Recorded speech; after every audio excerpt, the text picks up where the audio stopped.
and welcome to the March edition of the Bobcat Buzz Podcast, where we talk about the buzz of Frontier Community College. I'm Derek Dunn, your host, and thanks for watching and listening to the podcast. As you can find the podcast on the Frontier Community College Facebook page and YouTube channel. We'd like to mention that we did not have a February edition of the podcast, as I call it a month of sickness. I was sick, Jenna was sick. Yeah. It was, but now that March has arrived, we're both feeling great. So my guest for this edition of the podcast is Jenna Rhineburger. Jenna is a sophomore here at Frontier Community College. Is one of our student athletes. She's a member of the Bobcats volleyball team. Bobcats volleyball, now they played the regular season back in the fall, but they'll be playing some spring games. And so we'll talk about that a little bit later on. But Jenna, thanks for having me. Thanks for being here today. Yes, thank you for having me, and I appreciate this opportunity to talk to you today. Yeah. So before we talk about the present day, about what's going on now, but I want to start with the genesis of how your volleyball journey started. So how did it start? Who do you give credit to for supporting you, instilling the fundamentals and basics of volleyball early in your career? Yeah, so whenever I was younger, I had an interest for volleyball. I thought it was cool. And actually in my school, I went to an elementary school in Evansville, and we were able to start playing volleyball in third grade. Yeah, so pretty early. And of course, my mom was the coach. And so she was able to give me the opportunity to play. And I grew really fast. So I was in third grade, I was probably about 5'4", 5'5". Yes, wow. I was very tall. So that, giving the height, I was able to get a little advantage over, when you're in third grade, you're really short. And so that was able to help me, with volleyball and stuff. So my mom was the person that started this journey, just being my coach for the first time. And of course, whenever you hear like your parent being your coach, you're like, oh my goodness, they're able to have that sense of, opportunity to tell you about the sport. And so my mom was very hard on me, obviously, but I'm able to be able to have that kind of skill today is because of her. And so I give that all to her and just instilling the fundamentals and basics of my early career in volleyball. So You're a coach's daughter then. I am, yes. So you played in high school, that is. You played for North Posey, the Lady Vikings, and over in Poseyville, Indiana. See, I'm a little bit familiar with that area in terms of athletics, kind of more on the basketball side a little bit. But for the volleyball side over there, how competitive is it? Because Southwestern Indiana, I know there's a lot of good schools and a lot of good athletes from that area. Yes, so North Posey is a 2A program, and we played a lot of 3A, 4A schools. So a lot more kids, a lot more skill to pick from, especially. And so whenever you go into high school, you're able to play 5 matches. Right off the bat, wow. Yes, so not 3 like it is in Illinois, and I actually did not know that until I came here. So I was very prepared with just the speed of the game and how your endurance keeps you going in that 5-set match. And so it's very competitive. There's a lot of good players in the 4A too, and so very competitive, yeah. So basically it'd be like, since you guys were like 2A, you talked about 3A and 4A, it'd be like taking on like an Evansville North, or like Castle and Wrights and those schools where even nearby Mount Vernon, Indiana, were higher student enrollment and up a class or two. Yes, so Mount Vernon is our neighboring school, which is like in Posey County. Yeah. And they are also, I'm pretty sure they're a 2A too. But yeah, we played Evansville North and Evansville Wrights, and a big one's Evansville Memorial too. It's a Catholic high school, and they're very good at sports, and they instill sports in that school very well. And yeah, we played them. It's very competitive. Yeah, it was a lot, very competitive. So, what is your favorite high school volleyball memory? I know it's kind of hard to pick and choose from here because I'm pretty sure there's a lot of memories you had. But Yeah, and it was, 2 years ago now that I've been away from high school. But so each year we have sectionals, you have conference play, sectionals, regional, semi-state, and state. So it's a little bit different from Illinois. Yeah. And every time we had a sectional and we were able to play in it, we played this team, and its name's Tecumseh. Yeah, Tecumseh. Is it Tecumseh or Tecumseh? Well, sometimes people say different ways, but I say Tecumseh. Okay, I know. Okay, I've heard of it. Yeah, go ahead. Yes. So we played them every time in the sectional. And my junior year, we got into the final round of the sectional, and we actually lost against them. But come my senior year, we had a new coach, and we got to the sectional. We got to that last match. And we went to five sets in that match. Yes, in a final game of the sectional. That game almost took 3 hours. Yes, very close each set. And we won 15-13 on that fifth set. Wow. Off of actually my serve. So which was awesome, which was really cool. But then after we went to regional, we went to Mitchell, Indiana, which I have never heard of them. Yeah, I've heard of Mitchell. Yes, and we played them, and you played 2 games. We played Mitchell and Linton Stockton. Yes. Yes, we played them, and we beat both of those teams as well. Linton Stockton, I actually had a kill off of the last point. And then we went to semi-state, and we played a really good team. I can't remember their name, but very good team, and we lost in semi-state. But also in the sectional, that was 30 years after our last win. We won my senior year. And then regional, we've never won a regional. So that was very cool too. So making not just a memory for you, but also for the school, it's like a milestone. Yeah, huge milestone. Because for a while, our volleyball program, it was very competitive, but we just weren't getting to that top step yet.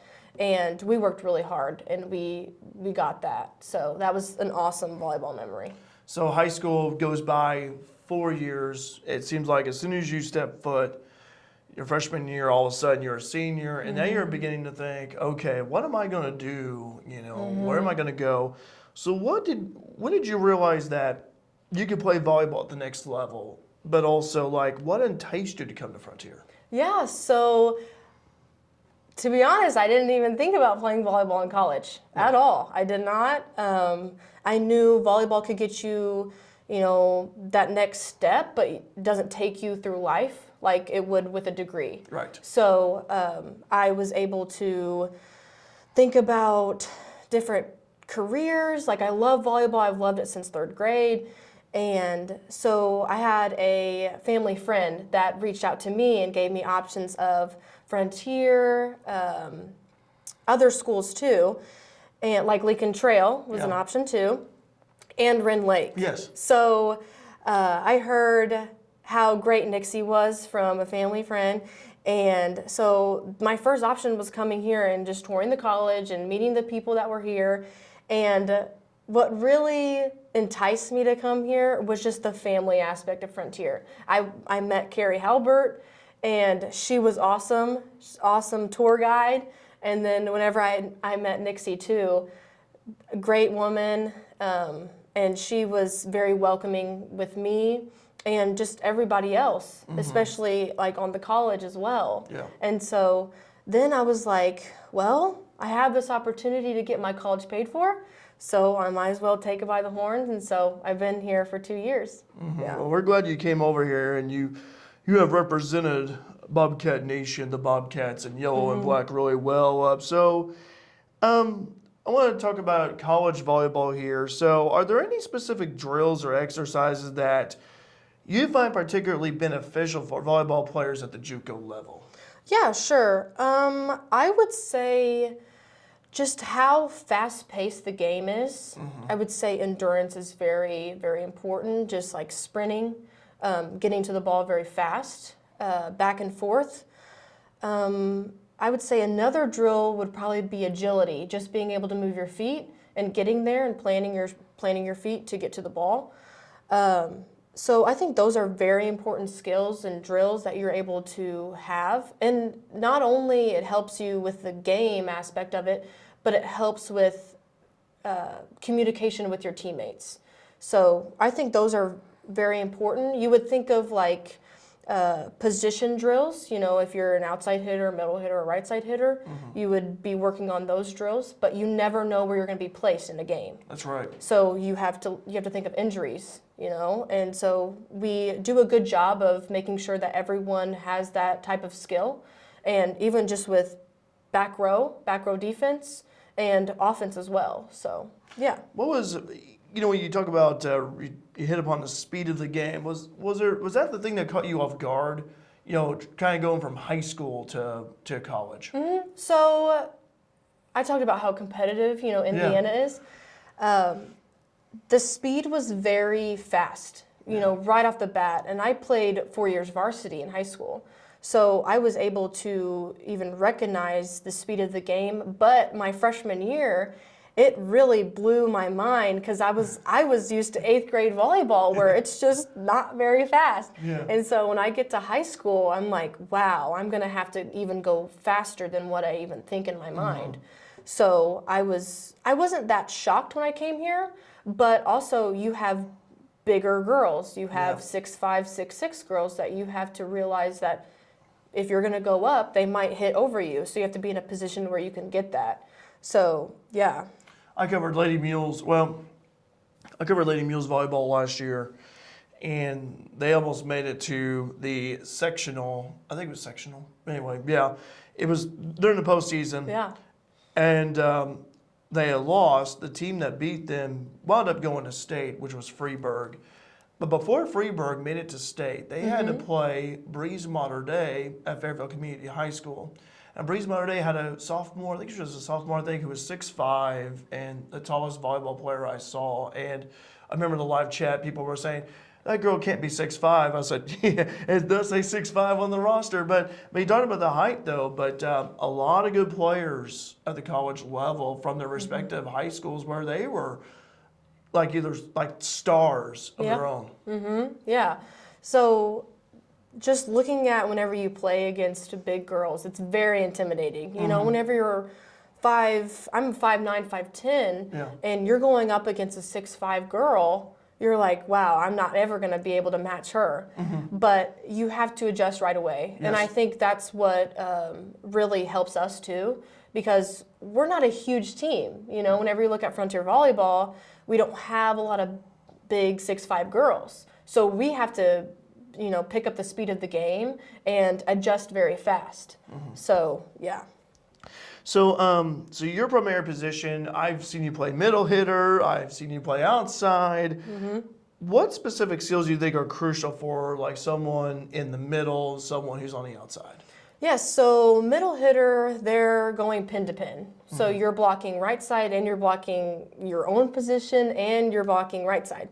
So you're going back and forth. So you need to have the endurance to be able to get up, get back to your base, and go to the next too. Especially with middle hitter too, you're right in the smack dab in the middle, and you have to turn your thumb downwards or upwards depending on which side you're going to go.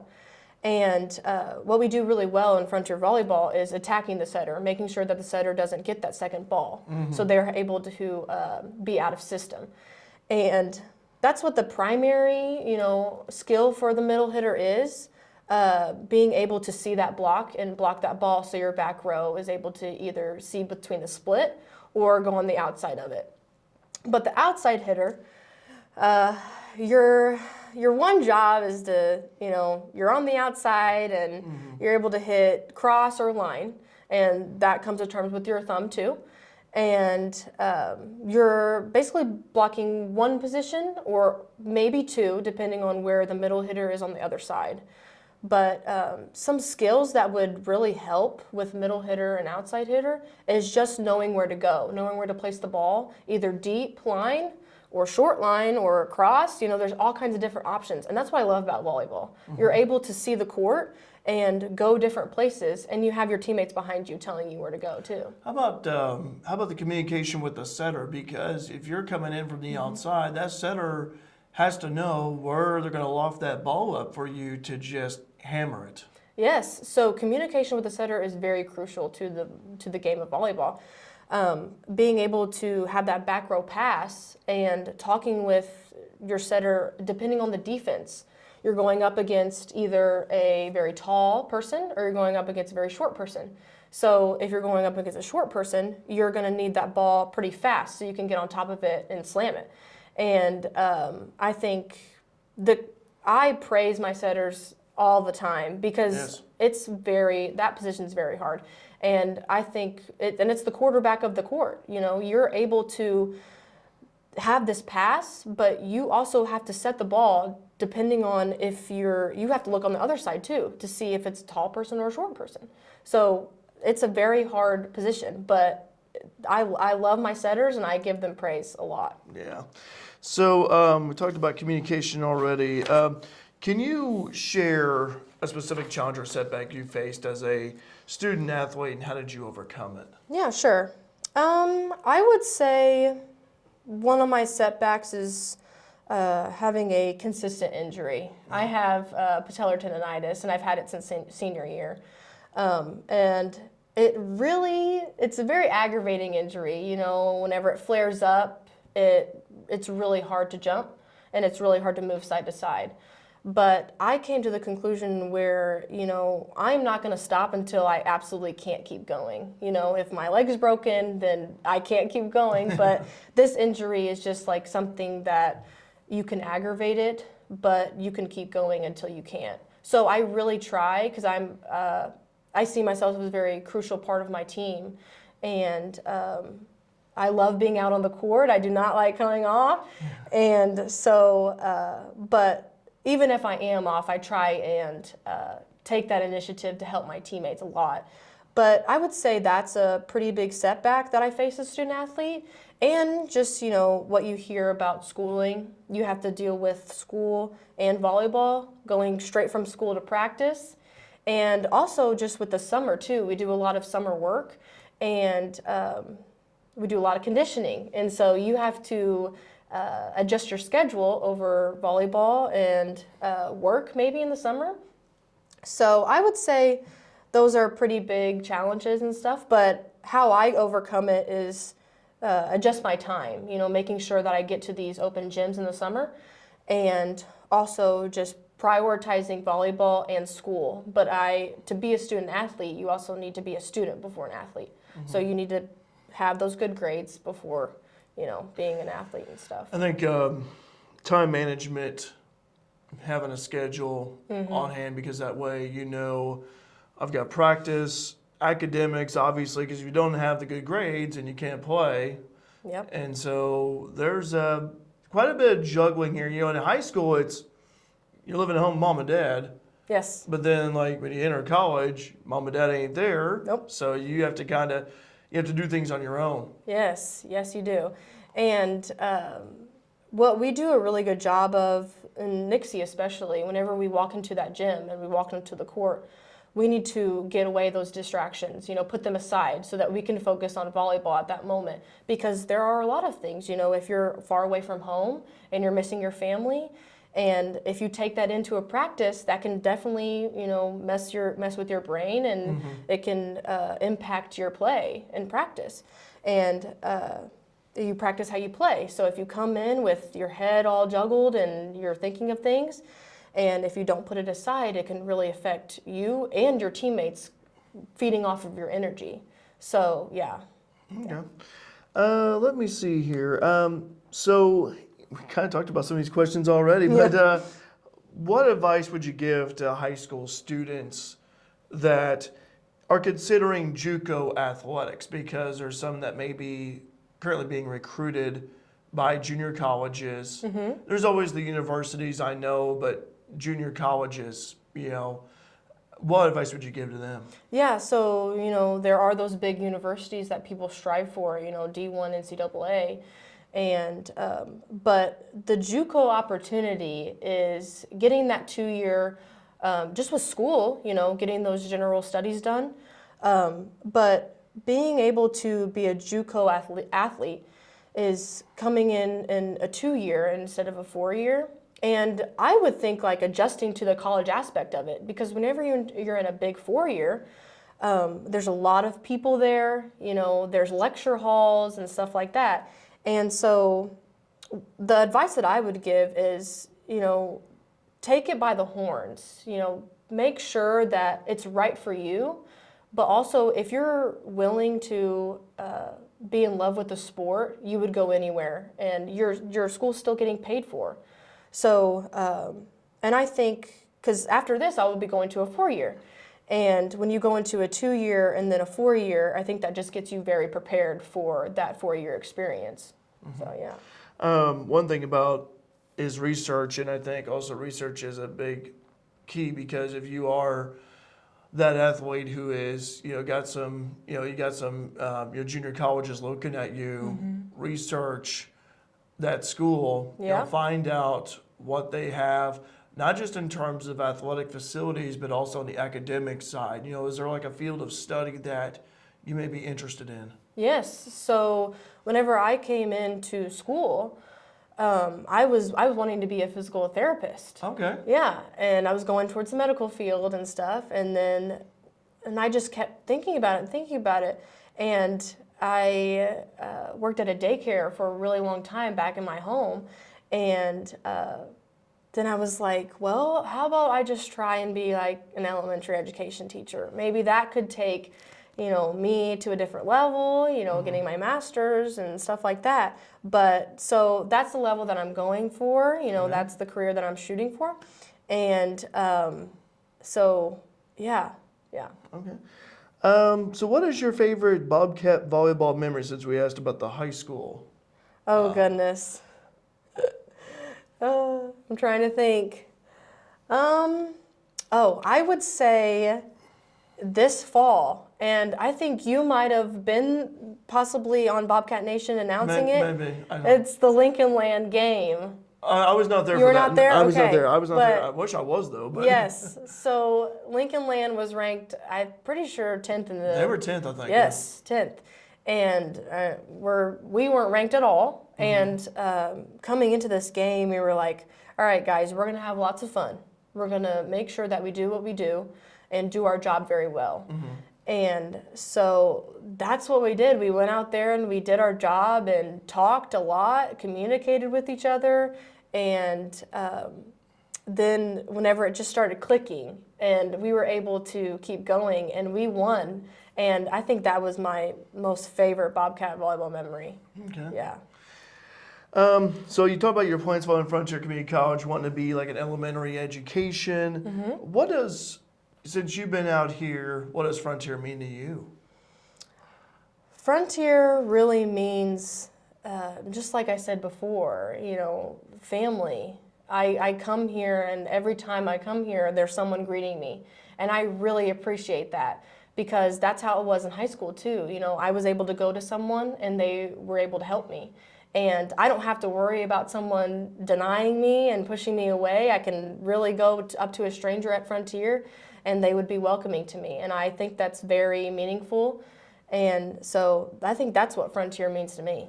Going off of I just had this question pop Yeah. in my head as a follow-up, but talk about elementary education, so being a teacher down the road. Do you see yourself coaching volleyball, like where you could be teaching, like during a day, and then leading volleyball practices, coaching a team? Do you see that happening for you? Yes, I do. Actually, my plan is to be an elementary education teacher, and then in the summers, you get your summers off. So I would love to do like a travel volleyball team, be a coach there. And I was actually on a travel team in Evansville, and I loved it. And so that opportunity could be there for me, and I would love to keep coaching. Maybe possibly being a middle school coach and then a high school coach as well. And maybe, even bigger at the college level too. So yes, I do plan on doing that, yeah. Okay. Yeah. Okay, the last question here. Again, this is one that I thought of. I was like, man, what kind of question? Always a silly question at the end. If volleyball matches were played in costumes, what outrageous outfit would you choose to play on the court? Okay, so one costume that I think would be really funny is, I don't know if you've seen like the big baby outfits. With so you're dressed up as a baby, and it's like pretty big too, with like a diaper on and then like a hat. I think that would be hilarious. I think I know what you're talking about now. Yes, but also, do you know like the dinosaur, the blow up dinosaur? Oh yeah, like the T-Rex and everything. Yes, I think that would be funny too, because whenever you walk, it just comes with you and you can't really move very well. So it would be very interesting to see how it would be done. I've had, I think for me, I never dressed up as this character, but there are times when it gets closer to Halloween, I keep telling myself, go for it, but then there are times where I've never had done it yet. I was thinking Napoleon Dynamite for me. Yeah, that would be a good one. I watched the movie. People say I kind of resemble him. If I had like the curly hair and the glasses and the moon boots, and I've watched the movie several times, I would probably do Napoleon Dynamite. Yeah, that would be a good one. I love that movie too. Either that or Forrest Gump. I'm not sure which. Oh, that's a good one too. Yeah. So I would go with either of those characters. Well, Jenna, and as always, I want to say thank you for coming on here, talking volleyball, high school, college, the game, and your future. I think you got a bright future. I want to say proud of you as well for what you've done here for Frontier, being a great ambassador. Yeah. Sporting the yellow and black, playing athletics for volleyball. But again, you have done so well out here at Frontier, and I want to thank you for what you've done at Frontier by helping, playing volleyball for the Bobcats, but also helping promote athletics and the volleyball program that we have out here. Yeah. Because I tell you what, that's what it's about. And so I know that you've repped it really well. I know we've got a few more months to go here of the school year. Yeah. But I want to say thank you for what you've done out here for us here at Frontier. Yeah, absolutely. And what you've done does not go unnoticed. Yes, and thank you for being here and asking me these wonderful questions. And I appreciate your voice on Bobcat Nation too, because every time we watch it, and we even watch it with the whole team, and we're like, Derek's out there and he's cheering for us, so we really appreciate you too. The one game you talked about, Lincoln Land, real quick to close it out, Yeah. I go back to when you guys hosted SIC, and I remember when you guys won that game, and I just remember how Rockin' Reagan, Mighty Marin, and you yourself, it's a Jenna Jam, and it's just, but it was just so much fun, and it was just so much fun to watch and announce, and so I'm looking forward. I mean, obviously we're in baseball and softball seasons now, but I'm looking forward to watching volleyball in the fall. Yes, me too. I'm ready to play and get going. So. All right, well, thanks, Jenna, again. I'm Derek Dunn. This is Jenna Rhineburger. Thanks so much for watching this March edition of the Bobcat Buzz Podcast. Stay tuned for the April edition as it be coming your way here. Thanks very much for watching it on Facebook as well as YouTube. Don't forget to like our Facebook page, Frontier Community College, and subscribe to our YouTube channel, Frontier Community College. For Jenna Rhineburger, I'm Derek Dunn. Have a wonderful rest of your day.